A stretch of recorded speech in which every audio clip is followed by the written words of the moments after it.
मी माहित नाही का, पण मला होतच नाहीये रडायला. आतून होत नाही.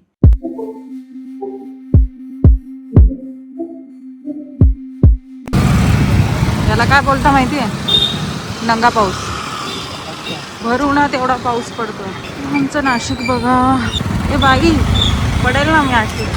बापरे, एवढी ट्रॅफिक. 2 तास लागतील पोहोचायला. हं? 2 तास लागतील असे पोहोचायला. नाशिकचं कुंभमेळ्याचं काम चालू आहे ना.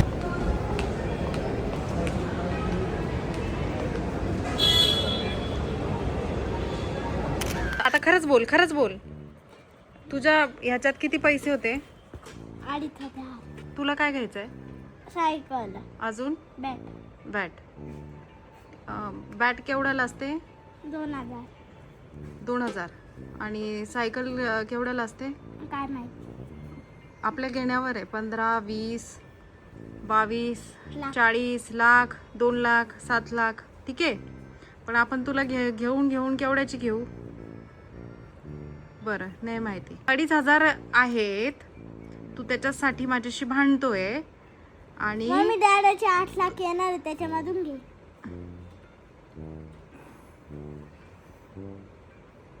कुठून येणार आहे? काय तुला माहिती. काय माहिती कुठून काय येणार आहे? ते मीटिंगला जाणार आहे, मग त्यांच्याकडून येणार आहे. ठीक कोणाकडून आहे, तरी जे पण आहे ते बक्षी बकवास दिसतंय. खाऊन घे. मला सांग, तुला बॅट घ्यायची आहे, तुला सायकल घ्यायची आहे, आणि तू त्या 2,500साठी माझ्याशी भांडतोय. मग ते ऍड करेल ना मी त्याच्यात. त्याच्यात तू ऍड करशील आणि मग आम्ही तुला घेऊन देतोय त्याचं काय? डॅडी घेऊन देईल आणि तू.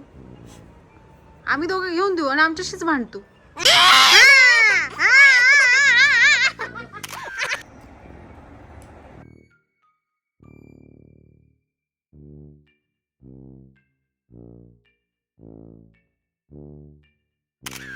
काय घेतलंय बघू? ए अरे, हे काय पण? हे काय विराट? काय नाही. हे काय आहे? फॅशन आहे. ही कोणी काढली? आणि बघू, आणि कोणी सांगितलं तुला असं घालायचं? ब्रो, तुम्ही बघितलं काय चालू आहे? ब्लॅक आणि ग्रे. बघितलं ना, नेहमी Very बघतो मी. nice.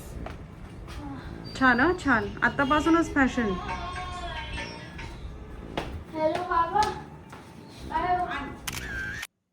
विचार केला तुमच्याशी कनेक्ट राहण्यासाठी ब्लॉग शूट करते, जे की आज पूर्ण दिवसभर आमचा ID रिकवर करण्यासाठी इकडे जा तिकडे जा, सायबर क्राईम ऑफिसमध्ये जा, मग ह्यांच्याकडे जा, मग त्यांच्याकडे जा, जितकं पॉसिबल आहे तितके प्रयत्न आम्ही करतो. आणि ही सगळी धावपळ करता करता कसा पूर्ण दिवस निघून गेला आहे हे मलाच नाही कळलं.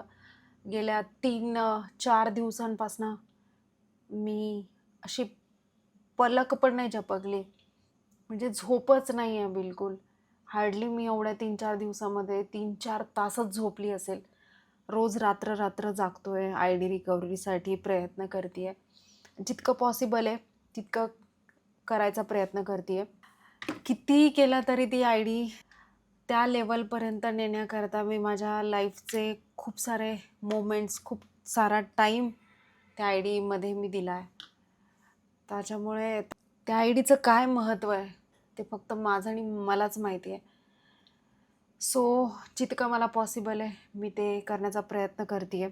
या सिच्युएशनमध्ये येण्याच्या आधी ना बिलकुल अशी आयडिया नव्हती की कधी हे फेस पण करावं लागेल. पण आता पाण्यात पडलेच आहे, पोहायला तर शिकावंच लागेल. आणि गेल्या 3-4 दिवसांपासून मी केसांना पाणी पण नाही लावलं आहे, हेअर वॉश पण नाही केला आहे मी. म्हणजे केस तुम्ही बघू शकताय. तर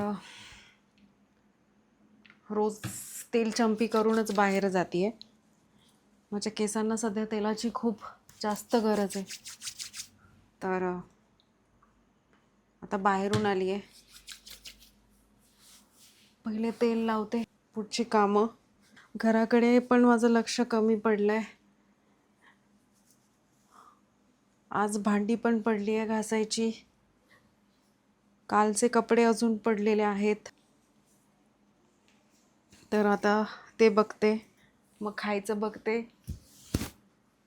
आणि मग पुढच्या गोष्टी.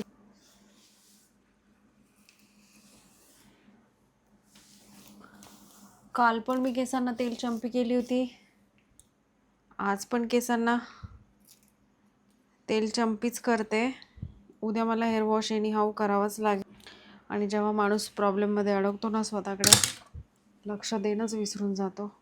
अशीच उठते सुटते बाहेर. आज माहीत नाही का, पण मला असं वाटलं की मी व्लॉग बनवून थोडंसं तुमच्यापर्यंत पोचायला पाहिजे.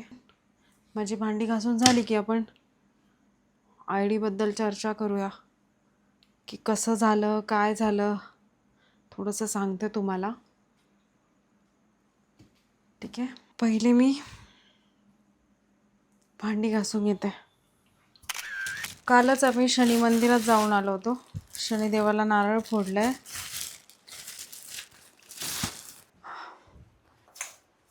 शेंगदाणे भाजून ठेवले होते. आय डी हॅक झाला त्याच दिवशी, पण ते अजून भरणं नाही झाले. जीवनात उतार चढाव चालूच असतील. घरातली जी कामं आहे ती आपल्याला एनी हाऊ करावीच लागतात. तर काही गोष्टी विसराव्या लागतात, काही टाईमापुरत्या का होईना. आणि आपलं जे काम आहे ते कंटिन्यू करावंच लागतं, कारण आपली लाईफ फक्त आपलीच नव्हे तर आपल्या फॅमिलीत राहणाऱ्या लोकांची पण असते. सो मी फक्त दुःख पकडून नाही बसू शकत. आज मी फक्त मसाला भात केला होता रात्रीसाठी. सकाळी भाजी चपाती.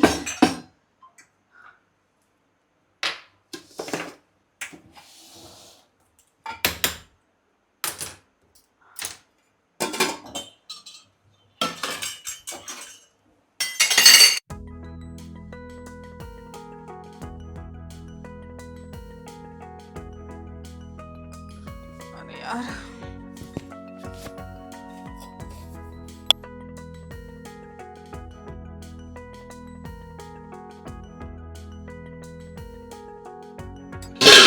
मसाला राईस केला होता.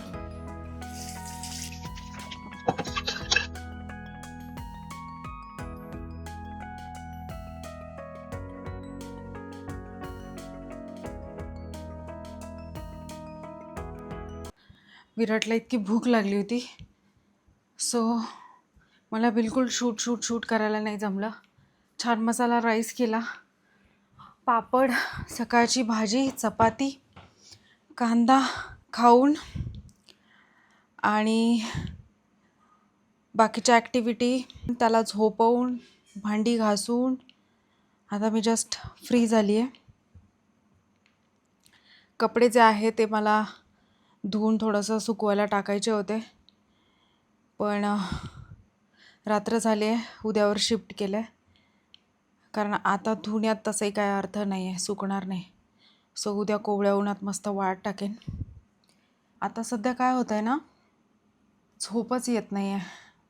रात्र होते, भीती वाटते की सगळं वर्ल्ड झोपलेलं असेल आणि मी एकटीच जागी, कारण मला झोपायलाच नाही होते. पहिले 2 दिवस तर माझे तसेही खूप स्ट्रेसमध्ये गेले. तर सध्याचा जो टाईम आहे तो खूप डिफिकल्ट आहे माझ्यासाठी, कारण मला हे नाही माहिती आहे की माझा आय डी येतो आहे की नाही येतो आहे. मी हातपाय तर मारते आहे, मी माझ्या परीनं खूप प्रयत्न करते. आज लिटरली मी जिथून नाशिकचे सूत्र हलतात, तर मी कमिशनर सरांना पण भेटले. आणि आज योगायोगाचा की तिथे इन्फ्लुएन्सर्स लोकांचाच कार्यक्रम होता आणि सायबर क्राईम रिलेटेड बऱ्याच गोष्टी होत्या, ज्या रिलेटेड तिथे प्रोग्राम ठेवला गेलेला होता, जिथे नाशिकचे इन्फ्लुएन्सर्स आलेले होते. आणि टॉप 10 इन्फ्लुएन्सर्स लोकांसाठी त्यांनी काहीतरी बक्षीस वगैरे पण ठेवलेलं. आणि असं झालं की मंगाजी तुम्ही ओळखत असाल, आणि बाकीचे पण मी नाशिककर म्हणून त्यांचं पेज आहे. हे लोकं पण तिथे आलेले होते. मंगाजी म्हणून तुम्हाला आयडी माहिती असेल, त्याच्याशी पण मी बोलले.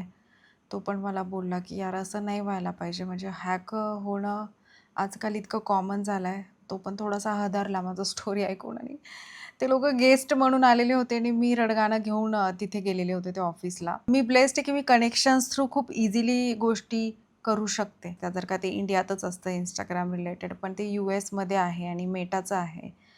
सो आपल्याला काही गोष्टी प्रोसेसनुसारच घ्याव्या लागतात आणि हॅक कसं झालंय मेन तर ते समजलं नाहीये. त्याच्यामुळे पहिले तर ते समजून घेणं, की हॅक कसं झालंय, फिशिंग झालंय की नाही झालंय, ह्याच्यात खूप प्रकार असतात हॅकिंगचे, की तुम्ही लिंक क्लिक करून हॅक म्हणजे कुठली लिंक तुम्ही क्लिक केली असेल तसं हॅक झालं असेल, की मग तुमचा पासवर्ड कोणाकडे होता, डिरेक्टली पासवर्ड यूज करून कोणी एंटर केलं. माझं कसं झालं, की मी लिटरली 2 स्टोरीज अपलोड केल्या आणि आणि एक मला व्हिडिओ अपलोड करायचा होता. म्हणजे मी रील एडिट करत होते कारण की गॅप गेला होता बराच. तर मला असं वाटलं, की मी आता ना रील अपलोड करते. मी तो एडिट करत होते. अहो! अहो! ओ! ते पोरगं बघा ना. विराट. झोपेतून उठलाय ना? अच्छा, ओके. तर मला माहिती बरेच प्रश्न असे आहेत, की तुमचा आयडी हॅक कसा झाला?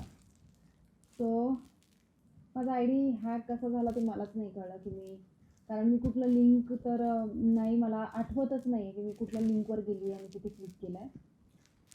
मी इंस्टाग्राम माझं ऑन होतं. म्हटलं की मी आता ना खूप टाईम झाला कारण 2 दिवस झाले होते आणि मी कुठलं रील अपलोड नव्हतं केलं. मला वाटलं मी आता रील अपलोड करते. मी एडिट केला आणि मी इंस्टाग्राममध्ये एडिटसाठी गेले अपलोड करण्यासाठी गेले आणि मला सडनली बाहेर फेकलं आणि डिरेक्टली लॉग आउट ऑप्शन आला. जसं मी थर्ड पार्टी आहे. आणि मी जेव्हा पटकन ट्राय करायला गेलो आम्ही लॉग इन करायला, तर तिथे ना माझा ईमेल आयडी आहे. म्हणजे त्याने काही मला माहीत नाही तो कधी घुसलाय किंवा त्याने ते कधी हॅक केलाय, पण तिथे ना माझा ईमेल आयडी होता, ना माझा WhatsApp नंबर आहे. तिथे पासवर्ड पण चेंज केला गेलाय. आणि मला मेन तर फेस सेल्फी आपण जो देतो, तर ते वाला सेक्शन पण मला येत नाहीये ते ऑप्शन. तुम्ही प्रयत्न करायला स्टार्ट केला तर स्टिल करतेच आहे. आणि मी भगवंत का करत असते कारण माझं नामस्मरण कॉन्स्टंट चालू असतं. तर मी खूप बिलीव्ह करते म्हणून माझ्या तोंडात भगवंत असतं आणि मी मी खरंच तसं फील करते, की तो माझ्या अराउंड आहे, तो माझ्या सोबत आहे, अंगसंग आहे. पण आणि माझं घरातलं वातावरण पण खूप धार्मिक आहे कारण माझ्या सासूबाई त्या कॉन्स्टंट म्हणजे आमच्या घरी नेहमी सत्संग होतच असतो. आमच्याकडे वाढदिवसाला सत्संग, आमच्याकडे लग्नाला सत्संग, आमच्याकडे पूजा करायची असेल सत्संग, आमच्याकडे अशा कोणत्याही शुभ कार्याची सुरुवात करायची असेल, तर सत्संगच होतो. इव्हन हे घर जेव्हा बनलं वरचं जो फ्लोअर आम्ही जिथे आता राहतोय, ह्या नवीन घरामध्ये पण आम्ही पहिले सुरुवातीला सत्संग केला. जसं आपण सत्यनारायण करतो तसा सत्संग केला आणि मग त्याच्यानंतर चूल पेटली गेली. म्हणजे गॅसवर काहीतरी बनलं. कधी-कधी खूप असं विचित्र वाटतं, की यार दुनिया कुठे चालली आहे? जेव्हा गोष्टी बघते ना, बघा ना आपल्या अराउंड कसे-कसे लोकं झालेत, दुनिया कशी झाली. म्हणजे मी बघते, की कोणाकडे असा भावच नाही राहिला. जसं आपण पहिले खेडेगावात नाही आपुलकी असायची, आपली माणसं म्हणजे परक्या घरात जरी गेलं तरी आपली माणसं असं वाटायचं. पण आता तसं बिलकुल नाही राहिलंय. एखाद्याचं वाईट झालं, की लोकांना एवढा इंटरेस्ट येतो त्यात आणि एखाद्याचं चांगलं झालं, की ते बघवतच नाही. म्हणजे त्यांची जेलसी पीक लेव्हलवर असते. म्हणजे बघवतच नाही. मग ते त्याच्यात काहीतरी खोट काढणार. असंच केलं, तसंच केलं, हेच केलं, तेच केलं. कशा करता? आपण प्रयत्न करा. आपण आपल्या लाईफला चांगलं बनवायचा ट्राय करा. कशाला उगाच याला त्याला बोलून आणि आपला ऑरा खराब करून घ्यायचा. सो किती बोललं ना ह्यांच्याबद्दल, ते कधी संपणार नाही आहे.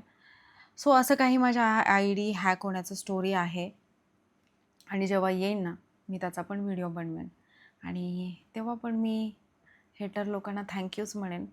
कारण आफ्टर ऑल ते जे पण बोलतात, जे पण काही करतात, त्याच्यात मला माझ्यासाठी त्यांचं प्रेमच दिसतं. त्याचं रिझन सांगते.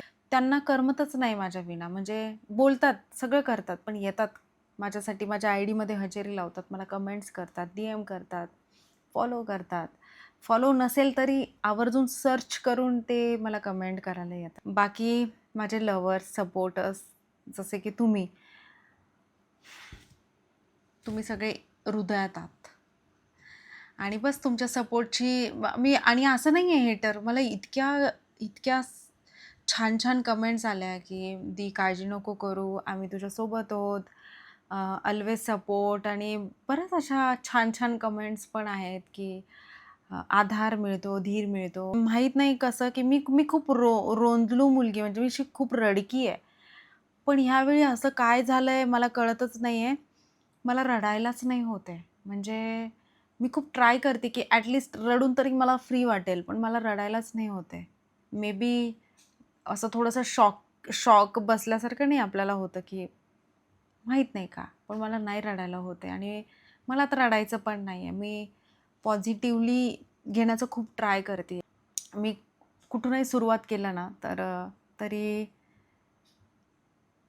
काही एक फरक पडणार नाही कारण माझे जेवढे माझी जेवढी फॅमिली आहे ती कुठे ना कुठे मला कशी ना कशी कनेक्ट होणार आणि यूट्यूब फॅमिली आहे आणि माझा आय डी तर तसाही येणारच आहे मी काय होप्स कधी सोडणार नाही आहे ते मी आणल्याशिवाय राहणारच नाही कारण माझा नारायण जो माझ्यासोबत आहे सो माझे महादेव माझ्यासोबत आहे तर आय डी येणार आणि तो नक्की येणार आणि तो लवकर येणार बाकी आता बाकीचं पुढचं जे काही असेल ते उद्याच्या ब्लॉगमध्ये